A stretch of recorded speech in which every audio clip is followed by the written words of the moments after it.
যারা প্রতিটা দিন কম্পিটিটিভ এক্সামের জন্য প্রিপারেশান নিচ্ছেন তারা অবশ্যই আমার এই চ্যানেলটি সবার আগে সাবস্ক্রাইব করে রাখুন। প্রতিদিন কম্পিটিটিভ এক্সামের প্রশ্ন নিয়ে আলোচনা করা হয়। চলুন কথা না বাড়িয়ে ভিডিওটা শুরু করা যাক। ফার্স্ট প্রশ্ন, জংথা কথাকার কথ্য ভাষাকে বলা হয়ে থাকে? উত্তরটি হলো ভুটানের কথ্য ভাষার নাম হলো জংথা। উত্তরটি হলো ভুটানের কথ্য ভাষার নাম হলো জংথা। নেক্সট প্রশ্ন, ইলেকট্রনকে আবিষ্কার করে থাকেন? উত্তরটি হলো জোসেফ জন থমসন ইলেকট্রনকে আবিষ্কার করে থাকেন। নেক্সট প্রশ্ন, ভারতের পেট্রোলিয়াম কোথায় অবস্থিত হয়েছে? উত্তরটি হলো দেরাদুনে ভারতের পেট্রোলিয়াম অবস্থিত হয়েছে। উত্তরটি হলো দেরাদুনে অবস্থিত হয়েছে ভারতের পেট্রোলিয়াম। নেক্সট প্রশ্ন, ভারতের কৃষি গবেষণাগার কোথায় অবস্থিত হয়েছে? উত্তরটি হলো রাঁচিতে ভারতের কৃষি গবেষণাগার অবস্থিত হয়েছে। উত্তরটি হলো রাঁচিতে অবস্থিত হয়েছে। নেক্সট প্রশ্ন, কোন ধাতু উলফ্রাম নামে পরিচিত ছিল?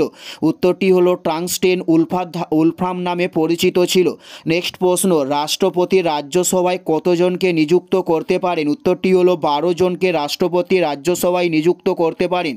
উত্তরটি হলো 12 জনকে। নেক্সট প্রশ্ন, একটি গ্রিন হাউস গ্যাসের উদাহরণ কি ছিল? উত্তরটি হলো CO2 ছিল একটি গ্রিন হাউস গ্যাসের উদাহরণ। উত্তরটি হলো CO2 ছিল।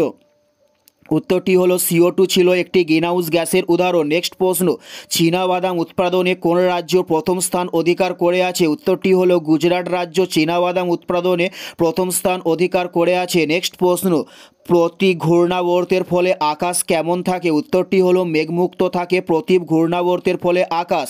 উত্তরটি হলো মেঘমুক্ত থাকে। নেক্সট প্রশ্ন, গ্রিনমোন কাকে বলা হয়ে থাকে? উত্তরটি হলো পেনসিলিয়ামকে গ্রিনমোন বলা হয়। উত্তরটি হলো পেনসিলিয়ামকে গ্রিনমোন বলা হয়ে থাকে। এটাই ছিল এই ভিডিওর লাস্ট প্রশ্ন। আর কোন ধরনের শিক্ষণীয় ভিডিও আপনারা প্রতিদিন দেখতে চান অবশ্যই কমেন্টে লিখে জানাবেন। পুরো ভিডিওটা দেখার জন্য আপনাদের প্রত্যেককে আমাদের ইউটিউবের পক্ষ থেকে রইল অসংখ্য ধন্যবাদ।